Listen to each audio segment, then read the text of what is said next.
Escute a palavra de Deus com o pastor Heraldo Gueiros.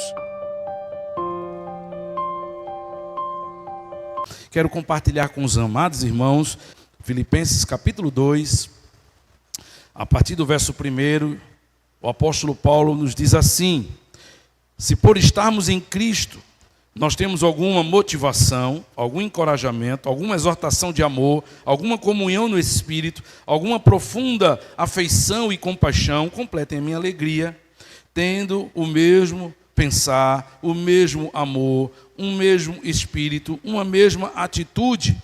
Nada façam por ambição egoísta ou por vaidade, mas humildemente considerem uns aos outros superiores a vocês mesmos. Cada um cuide não somente dos seus interesses, mas cuidem também dos interesses dos outros.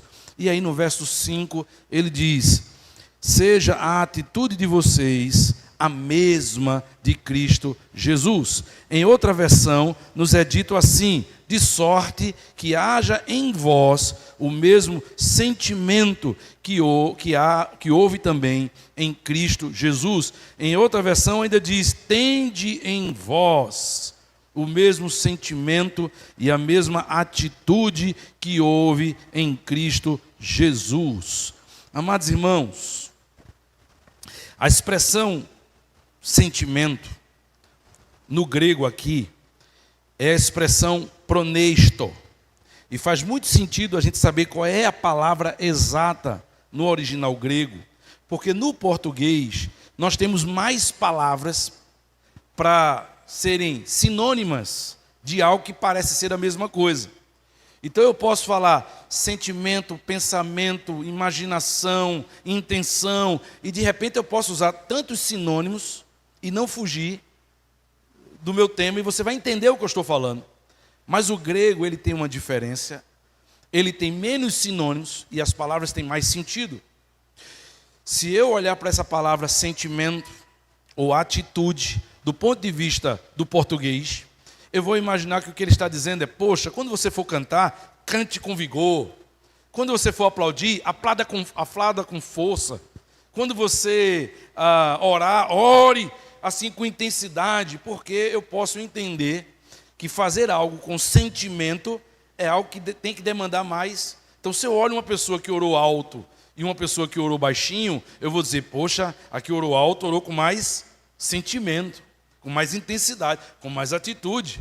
Se eu ver uma pessoa cantando, aí cantou uma pessoa paradinha, e a outra cantou se movimentando, coreografando, eu vou dizer: poxa, ali ele cantou com mais vigor, com mais atitude, com mais sentimento. É possível que no português, ao observar a atitude de alguém, eu possa dizer que ela está cantando com sentimento, com atitude, com motivação, porque eu estou vendo a atitude dela. Um cantou de forma mais simples, outro cantou de forma mais unida. Um chegou, fez uma oração baixando a cabeça, o outro se ajoelhou.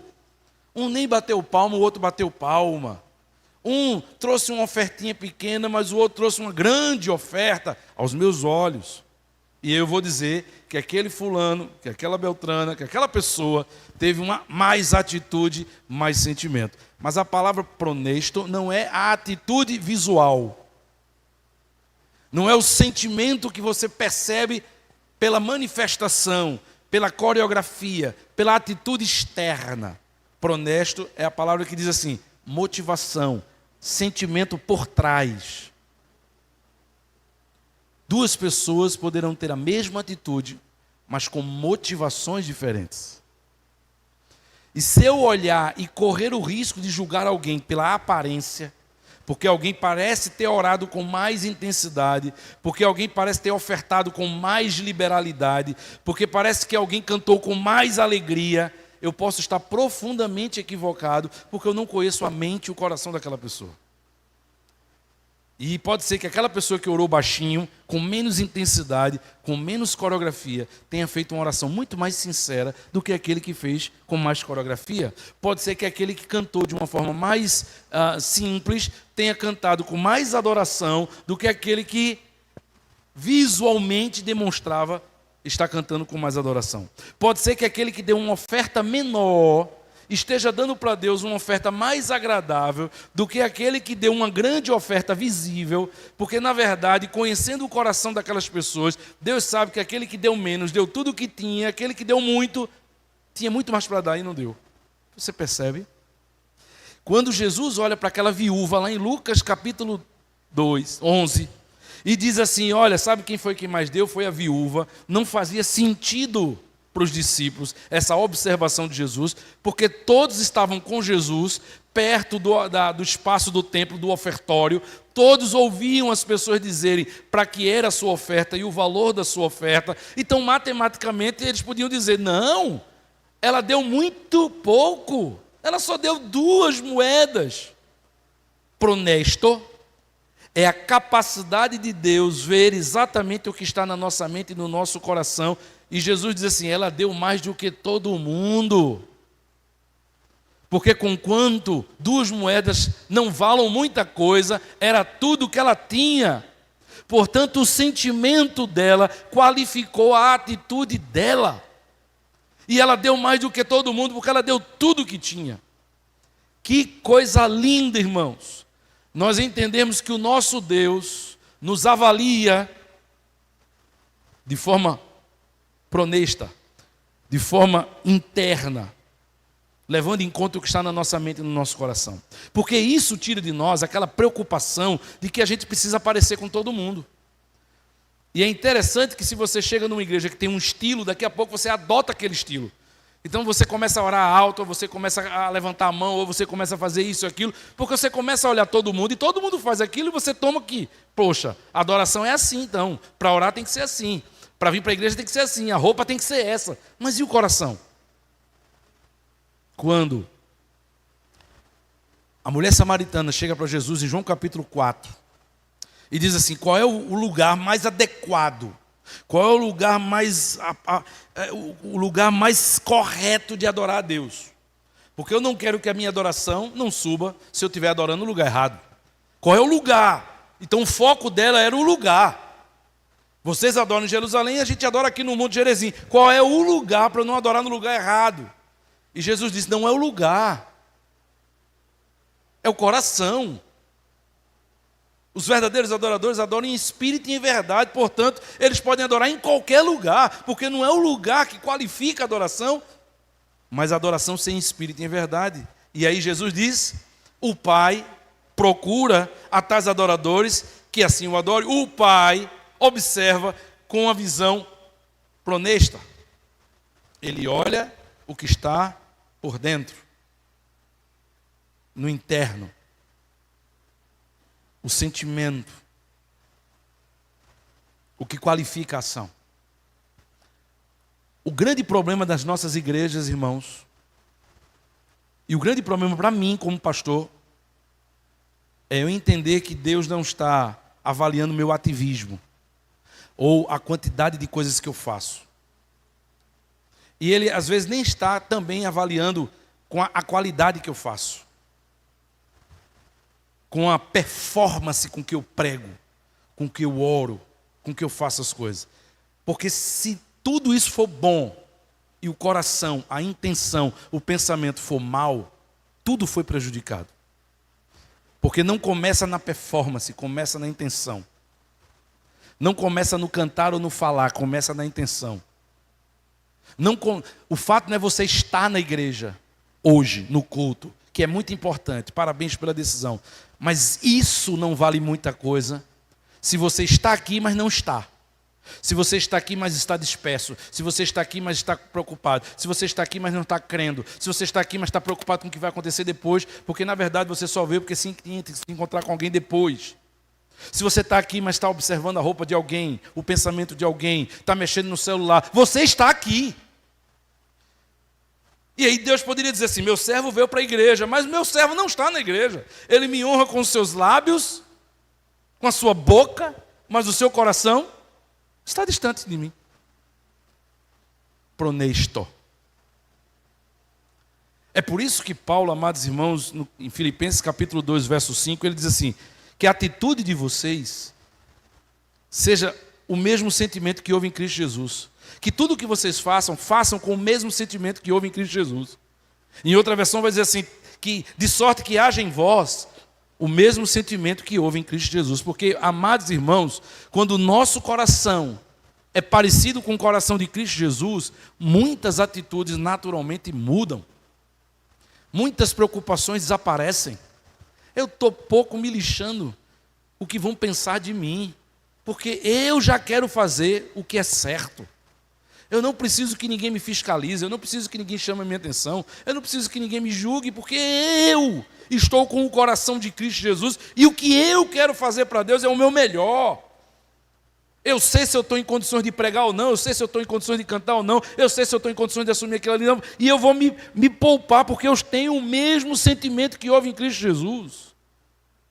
Não é para fazer para receber aplausos, ou para que ninguém fale de mim, eu não fique mal falado e tal, porque meu coração não está preocupado com essas coisas, eu estou preocupado em agradar ao Senhor.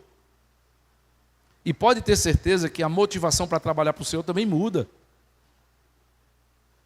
Porque muitas vezes a gente faz parte de uma geração que quase não tem tempo para servir ao Senhor. Porque quando você chega para alguém e diz assim, estamos precisando disso, não tenho tempo. E quando tem tempo, não tem disposição. E quando tem tempo de disposição, depende do que vai ser feito. Porque se tem coisa que se for, isso eu não quero fazer, manda outro fazer. Você entende? O que está por trás, o que é que nos motiva? O apóstolo Paulo diz à igreja de Filipenses, lindo o que vocês estão fazendo, mas qual é o sentimento que está por trás disso? Deus avalia pronesto, o que está por trás, o que ninguém vê, o íntimo. Um aperto de mão pode ser uma bênção e pode ser uma desgraça, depende da intenção. Um abraço pode ser uma bênção de comunhão ou pode ser qualquer outra coisa, depende da intenção. Deus olha o que está por dentro.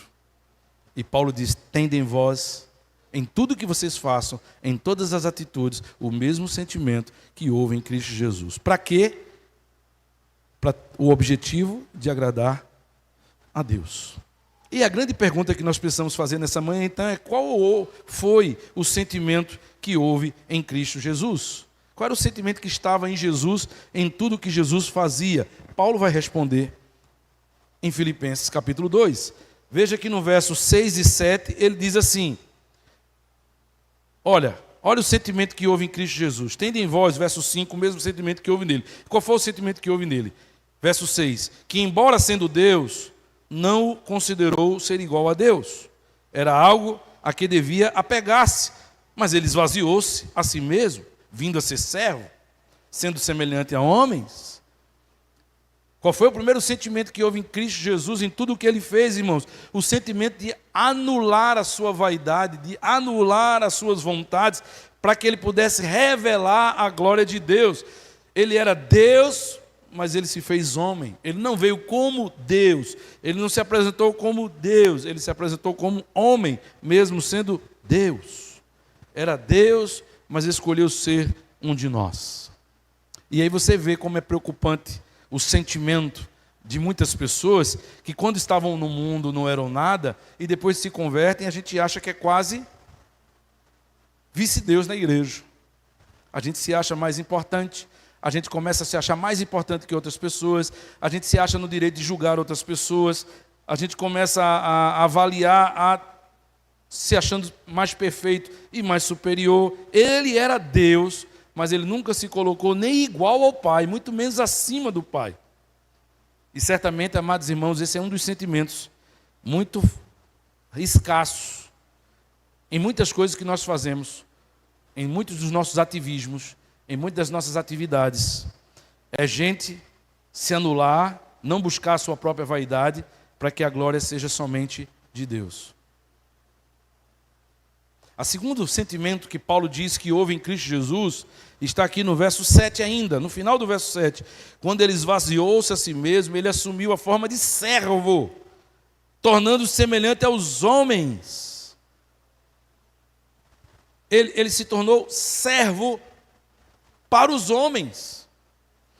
O sentimento que houve em Cristo Jesus, irmãos, foi o sentimento de querer servir aos homens, como projeto de Deus. Ele diz, eu não vim ser servido, eu vim servir. Deus, abrindo mão da sua vaidade pessoal, das suas vontades pessoais, para que o Pai fosse glorificado, e aí ele veio para nos servir, irmãos. Uma das coisas que é mais difícil de encontrarmos hoje em dia é pessoas disponíveis para isso. Ele era Deus, mas mesmo ele sendo Deus, ele lavou os pés dos seus discípulos. Mesmo sendo Deus, ele andou no lombo de um jumento. Mesmo sendo Deus, irmãos, ele dormiu ao relento. Mesmo sendo Deus, ele pescou para comer. Ele era Deus, mas ele veio para servir. E é muito preocupante quando o sentimento que nós temos como cristãos de escolher uma igreja, ou vir para a igreja, é aquilo de querer encontrar já tudo pronto. A gente vem para ser servido. Para encontrar tudo pronto. Há muitas pessoas que perderam o prazer de doar, o prazer de ajudar, o prazer de ofertar. A gente às vezes fica maravilhado com a misericórdia de Deus, porque a obra é dele, e ele não deixa faltar nada para a sua obra, e às vezes ele faz vir de onde a gente menos imagina. Mas é preocupante, irmãos, a gente não ter o mesmo sentimento que houve em Cristo Jesus, de dedicar a nossa vida para servir uns aos outros. Qual foi o sentimento que houve em Cristo Jesus? Paulo termina dizendo, irmãos, no verso 8, olha o que ele diz. E sendo encontrado em forma humana, humilhou-se a si mesmo e foi obediente até a morte e morte de cruz. Ele foi obediente até a morte. Ele foi fiel até a morte. Ele perseverou até a morte. Um dos sentimentos que houve em Cristo Jesus foi o sentimento de enfrentar qualquer problema, qualquer dificuldade, qualquer oposição para continuar fazendo a vontade do Pai, para continuar sendo fiel a Deus. E eu fico às vezes pensando, me tomo pensando, Diácono Alex, se todo mundo que se converteu nessa igreja estivesse até hoje aqui, sabe, presbítero Igor, se todo mundo que já passou só nesse meu período aqui ainda estivesse na igreja, esse espaço não daria conta. E é bem verdade que algumas pessoas se mudaram, outras pessoas morreram, mas muitos ficaram à beira do caminho, porque quando a dificuldade, a provação, a luta, ou mesmo a decepção entrou e tomou conta do coração, eles desistiram. Desistir para ir para outro lugar já é complicado, mas muitos desistiram da fé. Mas Jesus diz, o texto diz que ele foi fiel até a morte. Ele perseverou até a morte. Ele continuou focado até a morte. Ele não diminuiu e não mudou, mesmo quando o seu caminho e a sua trajetória se intensificou e complicou mais ainda. E as dores aumentaram, e a maldade e a perversidade dos homens se intensificaram. Ele continuou fiel até a morte. Deus, amados irmãos, não está interessado em pessoas que venham adorá-lo somente quando tudo está bem. E o Senhor também não está nos chamando para sermos estagiários temporários da sua obra. Quando não há provas, quando não tem trabalho na escola, quando você não tem que fazer hora extra, aí está de boa, você pode vir. É muito fácil, mas aí não é só isso que Deus espera de nós.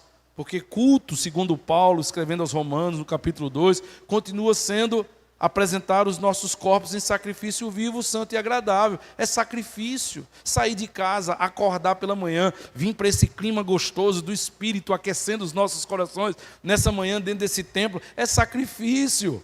Colocar a mão nas minhas costas aqui é sacrifício. Prazeroso, porque não é para homens. Porque você não faria isso por um salário. A gente faz isso por causa do nosso amor pelo Senhor, lembrando que ao longo da história, muitos dos nossos companheiros discípulos foram muito mais martirizados, maltratados. E muitos irmãos hoje em dia ainda são maltratados por amor a Cristo. Se eles são capazes de suportar sofrimentos tão maiores do que esse, o que é isso aqui para a gente? Se tem gente que para adorar tem que se esconder na mata, tem que entrar dentro de uma catacumba, tem que adorar num subterrâneo para não ser visto. O que é isso para a gente? Sacrifício zero, nada demais. Se tem gente que sabe que sai, mas se for descoberto vai morrer e sai do mesmo jeito, o que é isso para a gente? Nada, é zero, sacrifício mínimo. Porque você que trabalhou ontem, vai trabalhar amanhã, está cansado, tem que lavar a roupa, sacrifício mínimo, se comparado a tantos irmãos em volta do planeta que estão passando por maiores sacrifícios. Jesus foi fiel até a morte, e morte de cruz faz o destaque do apóstolo Paulo, morte de cruz, morte com vigor de tortura, morte dolorosa, humilhante.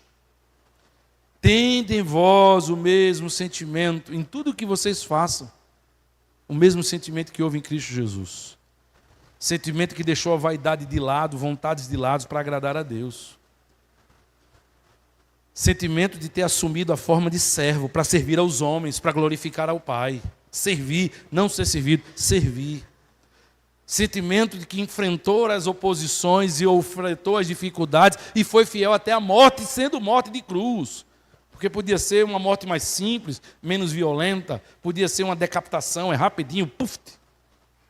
Mas é morte de cruz, agonizando, carregando o próprio madeiro, e ele foi fiel até a morte. Tendem vós, em tudo que vocês fizerem, quando vierem para a igreja, quando prepararem um sermão, quando estiverem ofertando, quando estiverem cantando, quando estiverem fazendo alguma atividade, tendem vós o mesmo sentimento que houve em Cristo Jesus, porque diferente dos homens, o Senhor não nos avalia pelo externo, pela performance, mas o sentimento que Ele procura é pronesto, é interno, é motivação, é pensamento, e tudo o que Jesus fazia, Ele fazia olhando para o Pai. Ele fazia pensando no Pai. Ele fazia procurando agradar o Pai. E aí você diz, mas pastor, perdoe a franqueza. Ele fez tudo isso e foi morto. Valeu a pena? Serviu tanto ao Senhor e no final, olha a morte que teve. Valeu a pena? Talvez você não tenha coragem de perguntar, mas passe isso no seu coração. Ou um ímpio perguntasse para você, e aí? Valeu a pena ser tão fiel a Deus, se sacrificar tanto, servir aos homens, e os homens mesmo o crucificaram nessa morte, morte de cruz? O verso 9, Paulo responde, lógico que valeu a pena. Paulo está dizendo, porque ele fez isso com o sentimento correto, Deus o exaltou à mais alta posição e lhe deu um nome que está acima de todo nome, para que ao nome de Jesus se dobre todo o joelho nos céus e na terra e debaixo da terra. E toda língua confesse que Ele é Senhor, para a glória de Deus Pai. Valeu muito a pena. Porque não foram os homens que o honraram. Quem exaltou ele foi o Pai, porque tudo que ele fez para agradar ao Pai. Tende em vós o mesmo sentimento que houve em Cristo Jesus. Porque tudo que ele fez para adorar ao Pai, honrar ao Pai. E o Pai o exaltou por tudo que ele fez. Pastor, sinceramente, é muito difícil. Eu não sei se eu consigo viver dessa forma, servir dessa forma, porque é muito profundo isso. E aí Paulo diz, qualquer um pode. Eu posso, você pode, qualquer um pode.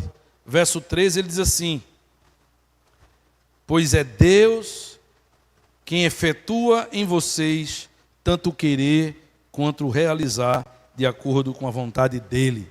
Quem opera em vocês o querer e o efetuar é Deus. Então você pode. Se você não está fazendo, não é porque você não pode. É porque você não está se sacrificando, você não está se empenhando. É você que não decidiu viver dessa forma, agir dessa forma, viver dessa forma. Mas que pode? Pode. Porque quem nos capacita a querer e fazer é o próprio Deus. E via de regra, eu nunca vou querer fazer o que Deus quer que eu faça. Porque o que Deus quer que eu faça, muitas vezes é muito doloroso, é muito sacrificial, é muito difícil. Até as coisas mais simples de Deus são complicadas.